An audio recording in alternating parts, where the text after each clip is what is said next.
This week on Healthy Living, outbreaks of zoonotic disease raise concern among health experts. And Ghanaian health officials step up efforts to contain the first outbreak of Marburg in the country.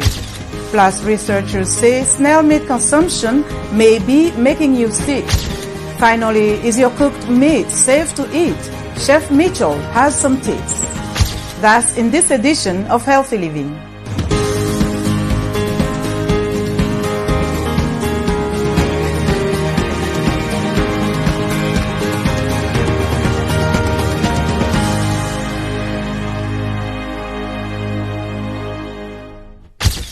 Welcome to Healthy Living. Glad you can join us. The World Health Organization has declared the worldwide outbreak of monkeypox a public health emergency of international concern. The WHO's highest level of alert aims to raise awareness on the need for a global response and funding. So far, more than 16,000 cases of monkeypox have been reported this year in over 75 countries. Meanwhile, West Africa has experienced its second outbreak of Marburg virus disease as Ghana has its first encounter with the deadly virus. The WHO says Marburg can be transmitted from animals to humans in circumstances such as hunting and eating of bushmeat. Marburg and monkeypox are both zoonotic diseases, also known as zoonoses. These are diseases caused by germs that spread between animals and people. Ghanaian health authorities say they have ramped up surveillance and other measures to prevent the outbreak of Marburg virus disease from spreading. Here is more. Ghana has reported cases of Marburg virus in the southern Ashanti region. This is the first outbreak of the disease in the country and the second time in West Africa. The U.S. Center for Disease Control and Prevention says Marburg virus is a highly infectious zoonotic disease in the same family as a virus that causes Ebola. It affects multiple organs in the body and can lead to hemorrhage or bleeding. Marburg is relatively rare compared to Ebola. They have the same symptoms of fever, body aches, bleeding from all orifices, and and mortality in Marburg seems to be much higher than Ebola. It can go as much as 90%. Whereas Ebola is about up to 50%. Marburg virus disease can spread to humans from fruit bats. It is transmitted among people through direct contact with the blood, secretions, or other bodily fluids of infected people, and via contaminated surfaces and materials such as clothing. The World Health Organization reports that Marburg can be fatal by 50% on average. However, the rates of fatality have varied between 24% to 88% in past outbreaks. Ghana health authorities say they have implemented measures to prevent the virus from spreading, including contact tracing and strict infection control measures. The key agencies are in terms of providing PPEs for health workers and other workers in the locality to be sure that should they have any case that they are able to have protection to manage. We are also alerting all health workers to be on lookout. We have what we call primary prevention to ensure that they are not exposed unduly if there are any other cases come. And most importantly, sensitizing their community and people on the presentation of Marburg so that they can quickly identify a report and also avoid contact with such people. The WHO says previous outbreaks and sporadic cases of Marburg virus disease in Africa have been reported in the Democratic Republic of the Congo, Kenya, South Africa, and Uganda. Angola experienced the deadliest outbreak when more than 200 people lost their lives in 2005. There is no treatment or vaccine for Marburg virus disease at the moment. For more on Marburg and the emergence of zoonotic diseases, we spoke with Professor Jimmy Whitworth, Professor of International Public Health at the London School of Hygiene and Tropical Medicine. Well, I think it's quite concerning to have this second outbreak of Marburg occurring in West Africa, because what this shows us is that this disease is extended its geographical range. In Ghana, I think the public health authorities are actually doing a good job. At the moment, this does seem to be contained. If you get infected with something like Marburg or Ebola, you do develop immunity. But it's probably not absolute immunity. It'll wear off over a certain amount of time. And if you get a different variant, then it might be that you're at risk of getting it again. So you get some protection, probably. It's a bit like what we've seen with the coronavirus. As that has evolved, then the immunity that we develop either from natural infection or from vaccination is less effective. It also wanes over time. So you get some protection, but it doesn't last forever. The current monkeypox outbreak is unprecedented.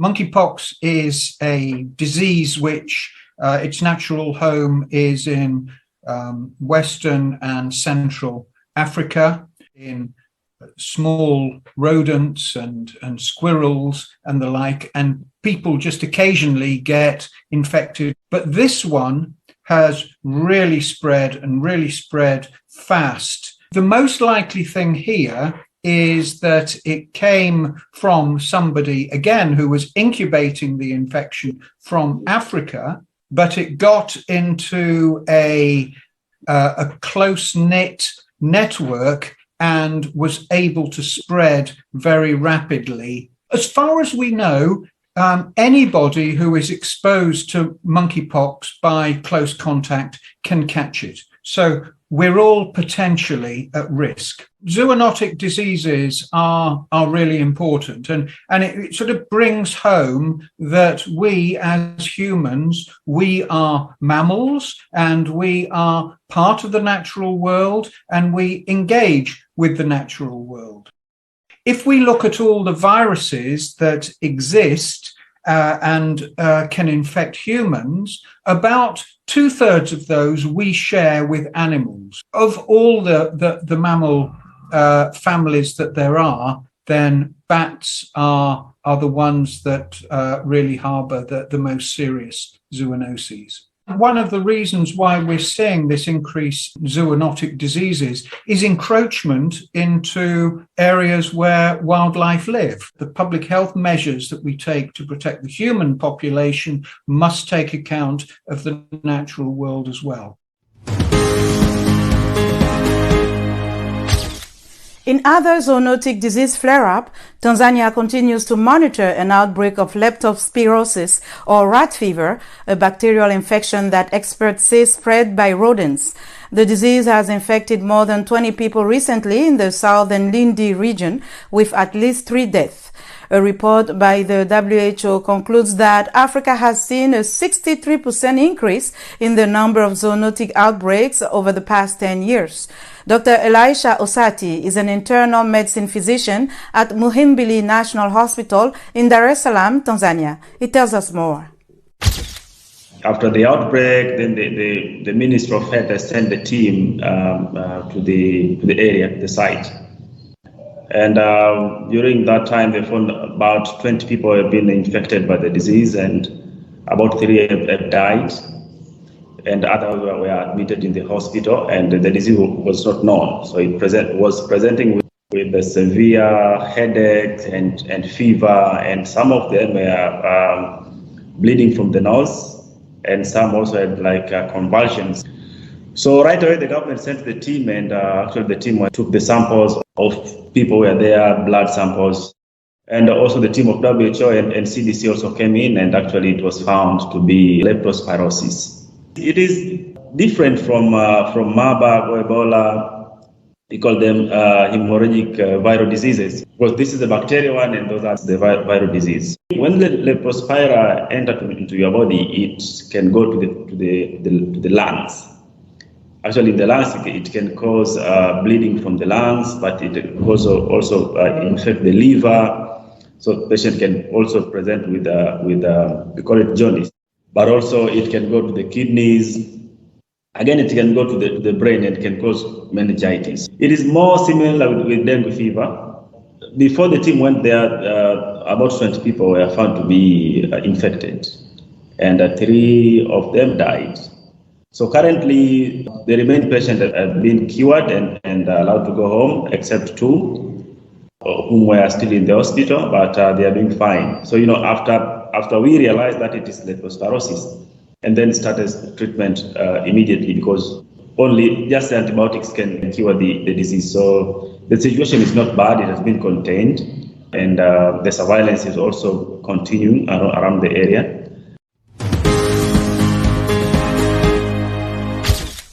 The WHO says zoonotic diseases, including monkeypox and Marburg, can be transmitted from animals to humans in circumstances such as hunting and eating bushmeat. What are your thoughts, and what can be done to address the issue when bushmeat consumption can be cultural? Here are some reactions on Facebook. Mamadou Falilusek says, food consumption habits are very diverse in Africa, and this could explain the recurrence of certain epidemics in some regions and not others. In Senegal, for example, the consumption of bushmeat is very rare in urban areas, and epidemics such as Ebola and COVID-19 have heightened people's mistrust of bushmeat. Hakibu Demonjega writes, this will not deter us from eating our bushmeat. In a new report published in the journal Emerging Infectious Diseases, researchers say snail meat is likely behind some disease outbreaks in those African countries where snails are eaten. The researchers assessed the prevalence of potential foodborne pathogens in land snails consumed in Bueha, Cameroon. They detected at least 1 pathogen in every sample examined, and most contained multiple pathogens, including Listeria and Salmonella. African land snails are a source of food for many in some regions of the continent. Snails are consumed worldwide. According to the scientists, the results show the public health risks in the handling and consumption of raw or undercooked edible snails collected from natural habitats in Cameroon. Experts say many different types of bacteria can grow on animal and seafood products. Therefore, it is important to safely handle them and cook them at a right temperature. Michel Moulin-Kazadian is a chef and fromager in Syracuse, New York. He shares some tips. The first thing you want to do to see if your meat is any good is use your eyes and just check to make sure it's the right color. The chicken should be a nice pink off-white color like this. It shouldn't be green or any other color really. Red meat like beef should be a nice deep red color. Again, no discoloration. If there is any discoloration like gray, then that's when you want to give it a smell and make sure it doesn't have any strong odors. Same with the lamb. It should be a deeper red with no discoloration, with no strong odors. The fish should be the same. For salmon, you're looking for a pink orange color, no green or gray, and it shouldn't have any strong fish smell. It should have like more of an ocean smell. The chicken we're going to pan sear. I like to go kind of heavy on the za'atar spice. The safe cooking temperature to make sure there's no E. coli or food poisoning. For chicken, it needs to be 165 Fahrenheit. For beef is 145. Same with the lamb chop. For fish, 145. To get rid of bacteria like E. coli or salmonella. When taking the temperature for your various meats that you're cooking, you always want to get into the center of the thickest part.